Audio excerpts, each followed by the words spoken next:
smoothie. Hello everyone. Today I have a really special video with you all because I'm here with Marti Matulis, a talented creature performer with a prolific career in character acting, including Smile, American Horror Story, Evil, Red One, and of course, Vane from Star Wars. Marti, how are you doing today? I'm doing exceptionally well. The internet has been a little dodgy, but when is that not the case? But we made it happen. It's good to see you. That's okay. Your room is looking very, very festive right now. Thank you. We're a 365 Christmas lights kind of house, as you can see. That is awesome. So let's just get right into it. You've Yeah, been yeah. in the business for a long time. Your work dates back to Star Trek in 1998. So True. what got you into acting and more specifically creature work? Well, we can start with the second, and then we'll go to the first, and then we'll jump back to the second. Never intended the creature work. That just kind of happened. And then because it happened, I'm like, well, hopefully that'll keep happening. And then it kept happening. Initially in school, I was training, I was doing theater, I was doing plays, taking acting classes when I moved up to Los Angeles. And then, as you do, if you're anywhere near the business, you want to see how the business works. So I joined just a background casting company to try to get on shows and see how things ran, and taught myself how to behave on a set and who does what. Just kind of learn the lay of the land as far as the practicalities of being on set. So did a lot of stuff way back in the day, like 90210, and there was some other backgroundy kind of shows. And then oh, sorry, we have a did you plan for a guest? We have another guest here. That is totally okay. They're more than welcome to be here. Is a good boy. So yeah, things just started kind of happening. And then one of those things turned out to be kind of like I don't know if you've heard the term cattle call, but it was just everyone who's got long hair at the time had long hair. And it happened to be for Star Trek Insurrection as one Yeah. of the Baku. So went down and did that, got on that all summer long. That led to Nemesis, which led to me meeting a bunch of the makeup artists for quite a long period of time, which led to joining a couple of them to do makeup demos for some of the trade shows, which led to meeting pretty much every makeup artist in the business, which then led to them recognizing that I'm a certain certain body type and skill set, which just kept leading to more creature suit work and makeup work, which leads us to Star Wars. What are some skills you've learned to hone when it comes to creature performances? So a lot of the time you are, of course, wearing very intricate costumes and Yeah. you're still showing so much emotion through those masks. I would say it's no different than any other acting job or task, in that you're initially trying to get a sense of the character and what's driving the character. So whether that's a human bank robber or the second coming of Satan, and he's a demonic creature with hooves, same thing. They all just want something. They're trying to achieve a goal. So I'll try to figure out that and initially, just to see who the character is inside and what their goal is and what they're trying to achieve. But then obviously, because there's so much of the makeup either hinders my own ability to emote with my face, or um, limits some amount of physicality, I'll get a hold of the designs as early as possible and see what I'm able or not able to do, and then kind of work on some sort of like usually some sort of like an animal. I'll try to pick an animal in my head that this thing most seems like it might behave like, and start kind of coming up with usable characteristics. Like, I'm not trying to be a cockroach, but if there's some sort of like a twitchiness to an animal or a smoothness to an animal, I'll hit upon some sort of physical attribute that might lend itself well to the character, and then just start building it like a Lego and seeing what happens. In Red One, you played like was it a vulture? Yeah, he's I'm effectively a vulture character, the that supernatural realm of that Krampus party scene. Yeah, that was just one of at least in my opinion, one of your cooler costumes. That was just It's breathtaking. phenomenal. Yeah. Phenomenal. Joel Harlow headed the department. He is a phenomenal designer in his own right. He designs, he sculpts, he applies, he paints, he does everything. And his adherence to quality, um, he always pulls together a really amazing team to maintain that vision and that quality. So he and his team built everything in that party scene. My vulture creature included. The judge. We initially called him the judge. Then he became like, I think, the slap fight Yeah. judge, something like that. Do you have, obviously Vane's a little more human than most of the creatures you play, Right. but do you have an animal for Vane? Because you said you always like drawing it back to an animal. Um, having said that, I don't think I really did. I think maybe because there was more of me reading through him, I kind of wanted to dispense with the animalistic. I figured his look would kind of lend that component, but because he was primarily a pirate, because they indicated that he was supposed to be kind of British, that was what was in the sides, so that's what we attempted. In the audition, they said British, and that was all, just British. It was like, well, that's a pretty big bucket, so I'll just try this. So I have a friend, a makeup artist friend named Lois Burwell, who has a lovely accent. I had her read some of the dialogue for the audition, and then I had been listening to Russell Brand's podcasts quite a lot, so I mixed in some Russell Brand, I and can then see that now, actually. a little bit, just a little more of that kind of like devil may care performative aspect, while trying not to go too hard towards like the obvious Captain Jack Sparrow. Although inevitably, some of that's going to seep in because I'm an American and he's a pirate and he clearly has a drinking issue. So He it does. could have happened. Could have happened. That's the first scene in the show. He's trying to get Grief Karga to give him He's a adamant about it. He's going to have a drink. Do you have like a favorite character or creature you've played in your career? I think it's kind of a tie right now. And as I've gotten older, I would say greater acting responsibilities have been offered to me and provided to me. So I have the ability to play characters that are a little more complex and a little more fun. So for me, as a trained actor, that's really the juicy stuff right there. Like I love character work. So if you've seen Evil, the initial character in the pilot and episodes thereafter, his name was George. He's an inky black dream demon who shows up. He was a ton of fun because he's not just a creepy monster. He's kind of like this seemingly educated dream demon who likes to just mess with people. But he introduces himself. He's polite. Like he says, "Hi, I'm George. I'm going to mess with you now." Um, and because I am a dyed-in-the-wool Star Wars kid, 7 years old when it came out initially in 1977, um, to be able to play in that world has been an absolute treat. So I think Vane's got to be he's got to be rising to the top of the pile right now. Vane is probably my favorite, but like putting Star Wars bias aside, I think the personal best is probably the Smile entity. The that That was a wild one. I appreciated the level of artistry there and the fact that they allowed me to wear it. It was a treat. Initially, I was brought in to be the preceding version, the Nightmare Mom, that's kind of chasing her down the hallway yeah. before the face peel reveal. But the other gentleman we had in, he has this amazing facial structure and these really cool teeth. He was much better suited to the initial one, so we just kind of swapped out, and then they started fitting me to the suit. So I had almost nothing to do except just hold the thing up and hit the marks and do the physical geography that needed to be done for the scene. So my contribution was minimal. It was all about the guys who designed it and then they built it. Um, and it was a very effective monster. And especially that kind of like side tableau shot toward the end when he's like reaching in and Yeah. kind of, Oh my god. Yeah.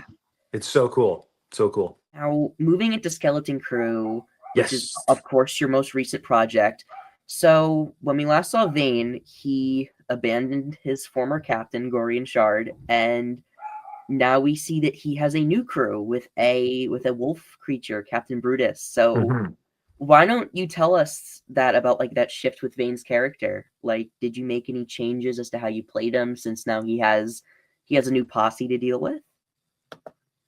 Well, first of all, Joe, did he really abandon him? I mean, it seems like it would definitely have not turned out well had he maintained that position. So I think he basically just saw an opportunity to advance himself in his own mind, in his own career, which is his own self-serving need for That's piracy and fair. credits. I mean, it I'm just was. saying he ran a little cost benefit analysis and he decided to go that way. It was. I mean, to be fair, it was Din Djarin and Bo-Katan Kryze, two of the best fighters in the galaxy. So I mean, Yeah, and it I could take one of them at a time, maybe, but one at a time. No, yeah. not the both of them. So that was, and it has not been stated clearly as to exactly where each of these shows lines up, whether it's one before the other or one after the other. But at the time, since I went chronologically from that flyaway to landing on this other show, that's how I decided to approach it with the character. Is that he flew off, he went somewhere far, far away where he wouldn't be tracked down for his cowardly act. Did I say that? Yeah. Uh, and that when he showed up, he's actually in the breaching scene in the tube. He's just Yes. way in the back, and I'm hiding behind a guy, kind of using him as a shield because first day on the job, I'm not about to get laser blasted. So Yeah. then, as the series went along, I kind of played it as getting more familiar with this crew and kind of finding Vane's way to navigate where he wants to go, which I think he wants to be the guy, but I just don't think he has the skills to be the guy. He's just doing the best that he can, which doesn't always work that well. It's great seeing him getting in tussles with SM-33. Um, I still hurt from that punch. really, did you do your own stunts for that? I did. Yeah, yeah, I did. It was we didn't do that many takes of it, but I got a day with the stunt team ahead of time in their practice facility, kind of getting pulled back on mats and just kind of testing the harnesses and whatnot. And then on the day we did it just a few times. It was fun. I mean, they definitely chose the best take, which was the hardest landing because it Oof. looks the best. Like it looks the best. So they did the right thing there. What was it like working with the kids? With Ryan K. Armstrong and Robert Timothy Smith. They were all great. Yeah. They were all great. At varying times, got to work with all four. In that scene where we're chasing the two boys and Ryan comes to a screeching halt and blasts the ceiling, that was my first longest interaction with her.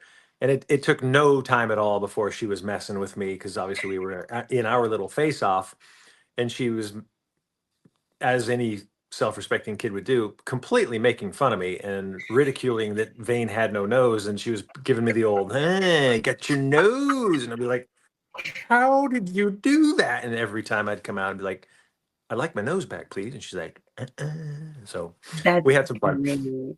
That's so sweet. They seem like such a nice group. I'm I'm so happy Yeah, I'd come with them.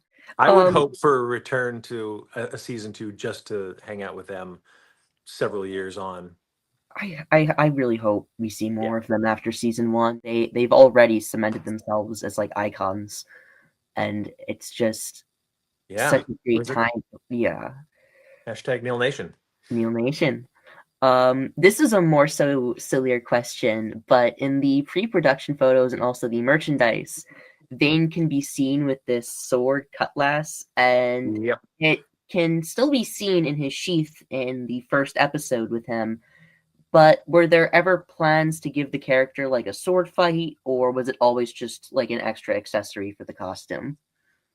Well, when we did the costume test and I saw that I had this big sword, I took it upon myself to imagine that there was going to be some amount of fighting and did some training. I used to take sword fencing, broadsword fighting in college and afterwards. But alas, we never put it to use other than the threat. I think his very first line in that first episode was threatening to split the droid's circuits or something like that. Yeah. But I think and I remember when we started Skeleton Crew, I was like, "So, are we going to do the sword?" And they're like, "Nah." It No, was just that quick. They're like, "Nah, not going to happen." I'm still crossing fingers. Maybe Heir to the Empire. We're gonna have a lot of Jedi running around.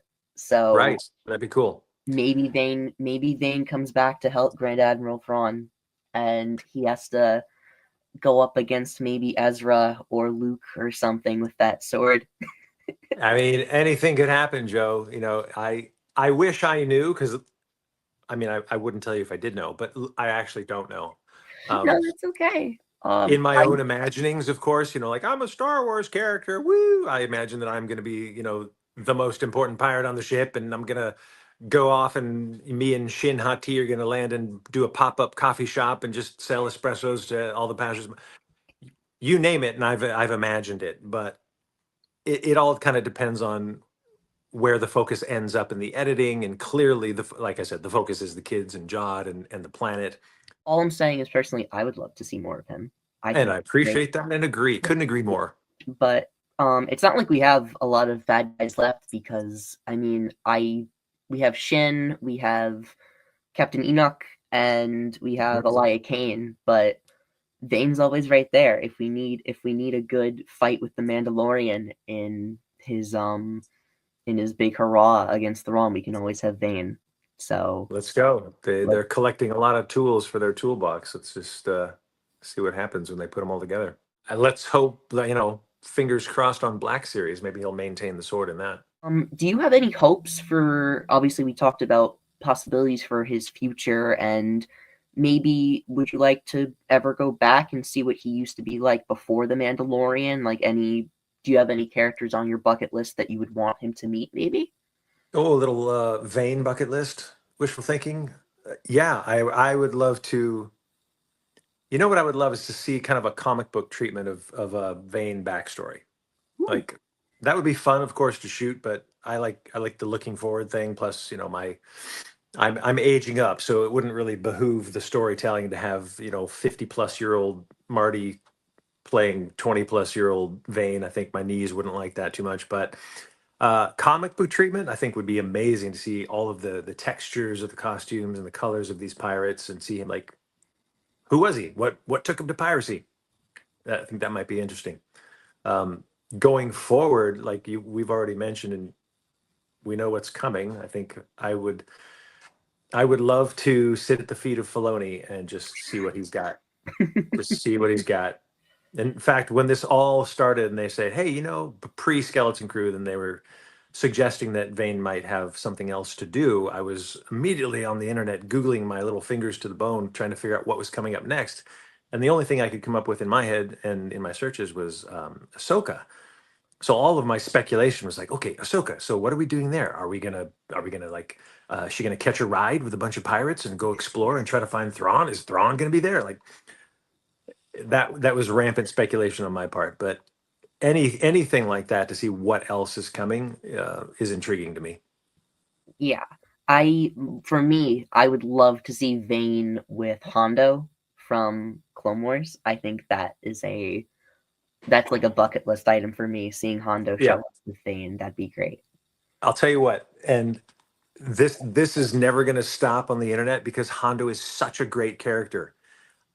I think that before Vane was revealed as Vane, everyone's like, "Is it going to be Hondo?" And then once he was revealed as not Hondo, everyone's like, "Oh God, he's not Hondo." For Vane, I would love a rematch with Din Djarin because I personally, other than like Moff Gideon, I'd say Vane is the only villain to have a real rivalry with Din. Yeah, Like, because yeah, he didn't get shot by him. He led him to where he kind of had the upper hand behind the pilot's yoke of the ship. That would be a good face-off, wouldn't it? I mean, let's be real. Din doesn't have a lot of enemies left. He's kind of mops the floor with most of them. So maybe Hmm. Vane could give him a little bit of a challenge, A bit, a bit of a a bit challenge. for a while. Yeah, I like Um, this thinking, Joe. but are there any specific characters or creatures you'd like to play? I don't think I have any specific ones that I would want to play. I think that there are, and as I said, I'm more of like the movie kid era and a few of the books. I didn't get too deep divey into the lore or the old Republic novels. I've just started reading the Thrawn novels, but there are a lot of those old Sith designs that are really cool. And I think now that I'm an older kid, um, I think my face would fit into a little better. And the Sith are always fascinating, sad characters to play. Yeah. I think honestly, you would make a really good Carcharodon, which they were in the Clone Wars, these like anthropomorphic shark creatures. Okay. And I think you would be really good as like a live action version of that, because Dave loves bringing in animated creature designs Right. and Right. giving them the live action treatment. I think you would do a really great job as one of those. Love it. I'm down. Good idea. Let's talk. Of course. Dave, let's get Tony on the line quick. But Marty, it was so great having you. You have been a real treat. It was so nice seeing your special guests too. They were also wonderful. And The you are just, puppies and the kitties are delightful. Thanks for having me, yeah, Joe. of course. Do you have anything else you'd like to say before we end here? No, this has been a treat, and I think we should do this again when there's another opportunity. I will get my horizontal and vertical internet figured out before then, No, and we that is can talk okay. about another episode, perhaps toward the end of the season. Maybe. That'd be really nice. But Lovely. I will see you then. Have a great rest of the day. Happy All holidays. right. And Thank thank you. you. You too, Joe. Bye All bye. right. Take care.